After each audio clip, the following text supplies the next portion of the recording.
And we're here at the ID Tech X show. And who are you? I'm Greg Babe. I'm the president and CEO of LiquidX.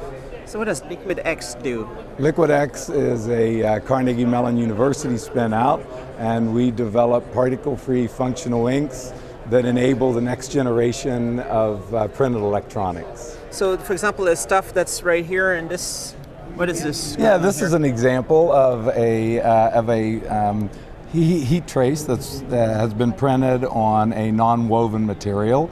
This could be used, for instance, in a car seat or in apparel for providing warmth when it's cold, as an example.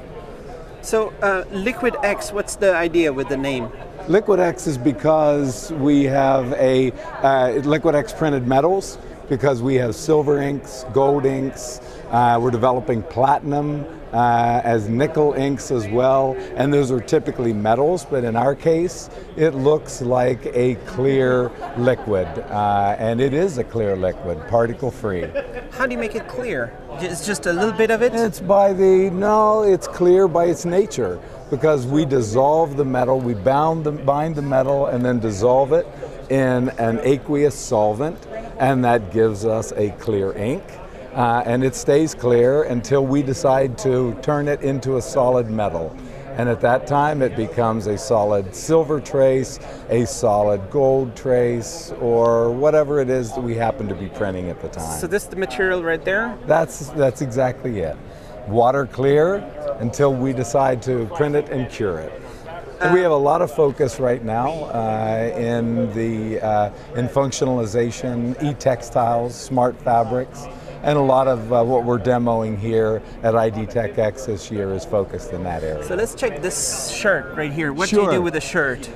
This particular shirt is demonstrating what we can do from functionalizing that with LED lights. This could be something that would be a runner's shirt, or it could be in a safety application.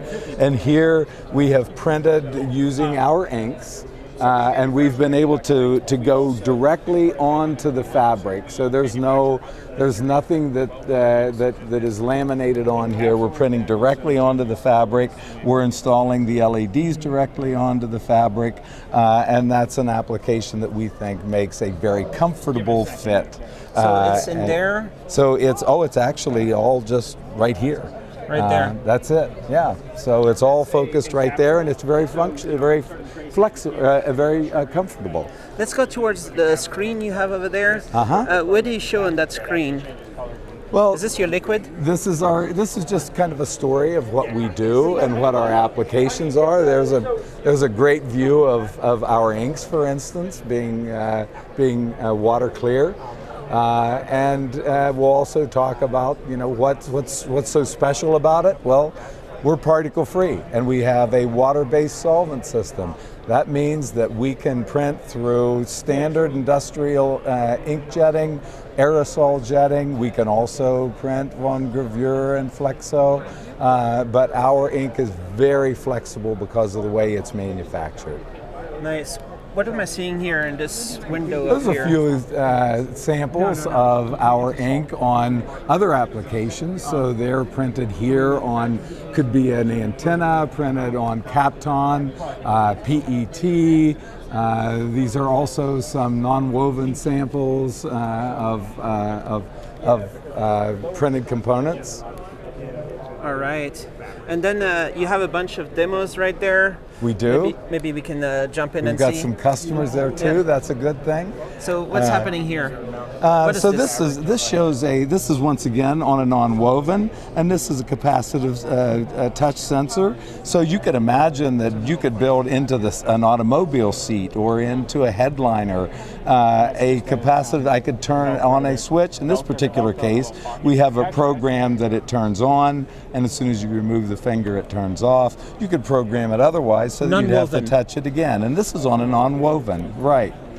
And then you just put it on somehow? It would be a light, it could be rolling down a window, rolling up a window. How do you install it on the material? That's the best part. You just inkjet print it directly onto the material. There's no wiring, there's nothing like that.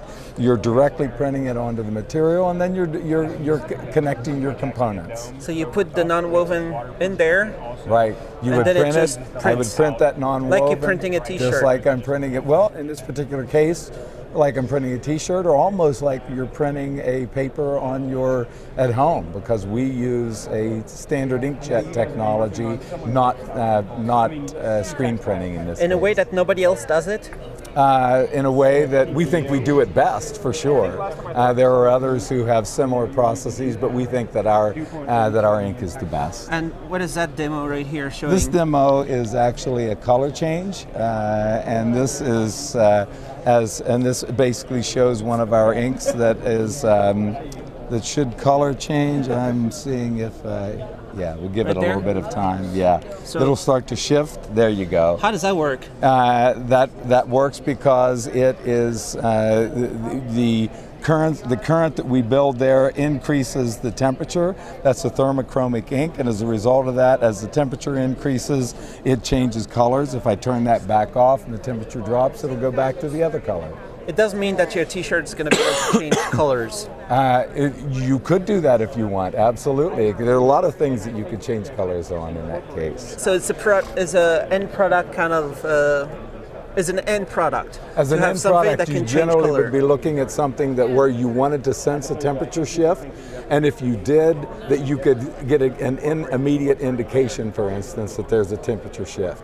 You could clearly design a t-shirt or apparel that if you wanted it to be able to change colors, that I could print the circuitry directly into that piece of apparel. I could apply a battery and the voltage across that, and with that, I would change the color of the fabric. And what is this demo right here? Well, this demo I can't really let you use the camera on because it's a very, very bright Secret. LED. No, it's a very, very bright LED. It's gonna much break my brighter camera? than what's on your head. But I can, I warn you that it's going to be very bright. And what we're demonstrating here is that our ink can handle very high temperatures in an application such as an LED. Wow, that's very bright. And that's done direct printed with our ink onto a Kapton substrate. Kapton, is that the Kapton. stuff that DuPont makes? No. Yes, polyimide, absolutely, yeah. So you use a lot of that? As We a use more substrate? PET, polyester, than we do polyimide, but for applications like this that clearly have a higher temperature requirement, polyimide's a great product. Nice. And it still here- gives you the flexibility. And this happens to be a radio frequency. This is RF harvesting. So this could be like for wireless charging. So if I take this away, you see that the LED is out. If I get it down into the range of the radio frequency from that radio frequency generator, you can see that the LED is now on. Now that says that I could use this to do a lot of things, including, for instance, being able to charge lost my signal there, but being able to charge a device remotely without and do it wirelessly. All right. So you say you spinning out from. Carnegie Mellon University. So that means this stuff has been worked on for a while before already? Is in being researched for a long time, or? We spun out in 2009, so the business is approaching 10 years since it spun out of Carnegie Mellon University. We've developed, at that time there was basically one ink, and at this point we have developed many more inks capable of being printed across basically all of the commercial printing platforms. How would you say is the state of print electronics and all this stuff? How much growth is possible in the near I think future? there's a lot of growth possible, and I think we're at an inflection point, a very important inflection point. I think now the designers have learned to dream about what printed electronics can really do. They're thinking more creatively around what they can do in and with applying the kind of capabilities that we can demonstrate here and others as well. And I think we're at a very important breakpoint here.